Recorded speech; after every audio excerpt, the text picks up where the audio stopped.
नमस्कार, बहुत स्वागत है आपका। आप देख रहे हैं ग्रैंड धर्मा सन्मार्ग।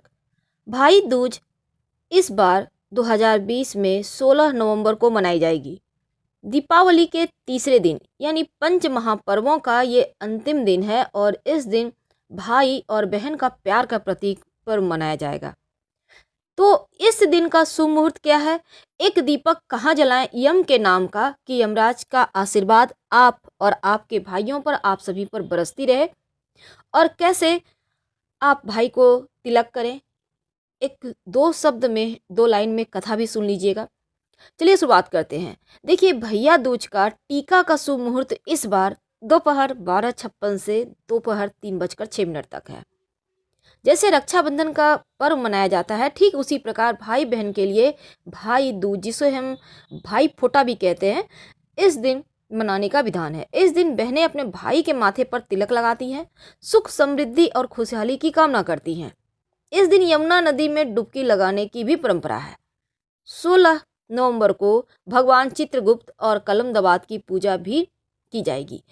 और क्या करें, कैसे आप इस दिन भैया दूज मनाएं?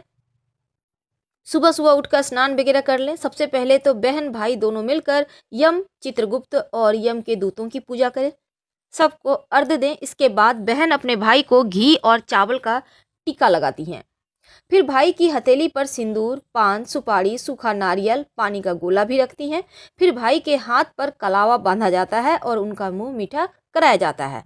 इस पर्व में नारियल के गोला का बहुत महत्व है। इसके बाद बहन अपने भाई की लंबी उम्र की कामना करती है और भाई अपनी बहन को यथासंभव उपहार देता है। भगवान सूर्य नारायण की पत्नी का नाम छाया था और उनकी कोख से यमराज तथा यमुना का जन्म हुआ।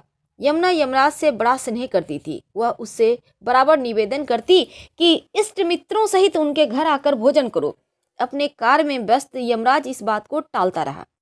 कार्तिक शुक्ल का दिन आया तो यमुना ने उस दिन यमराज को भोजन के लिए निमंत्रण देकर अपने घर आने का न्योता दिया और वचनबद्ध भी कर लिया। अब यमराज ने सोचा कि मैं तो प्राणों का हरने वाला हूँ, मुझे कोई भी अपने घर नहीं बुलाना चाहता।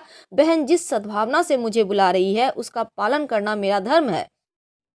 बहन के घर आते समय यमराज ने नरक निवास करने वाले जीवों को मुक्त कर दिया और यमराज को अपने घर आया देखकर यमुना की खुशी का ठिकाना नहीं रहा। उसने स्नान कर पूजन करके व्यंजन परोसकर भोजन करवाया और यमुना द्वारा किए गए आतिथ्य से प्रसन्न होकर यमराज बहन को वर मांगने का आदेश दिया। यमुना ने कहा कि भैया, आप प्रति वर्ष इसी दिन मेरे घर आया करो।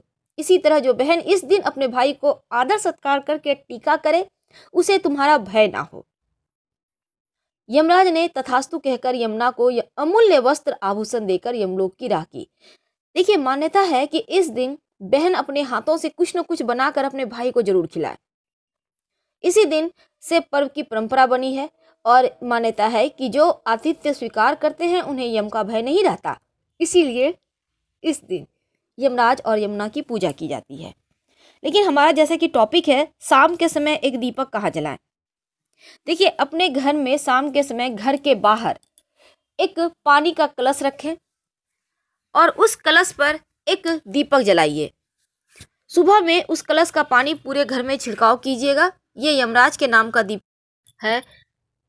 याद रखिए, घर के मुख्य दरवाजे के बाहर बाएं तरफ यानी लेफ्ट तरफ एक मिट्टी का आप पानी भर के कलश रखें, उसके ऊपर चौमुखा दिया रखें और सुबह में इस जल को लेकर अपने घर के पूरे घर में छिड़काव करें तो यमराज का आशीर्वाद बना रहता है, घर वालों का स्वास्थ्य अच्छा रहता है, घर के सभी लोग सुखी होते हैं। फिलहाल आपसे विदा लेंगे। जानकारी अच्छी लगे तो लाइक कर सब्सक्राइब करें। हर हर महादेव। धन्यवाद।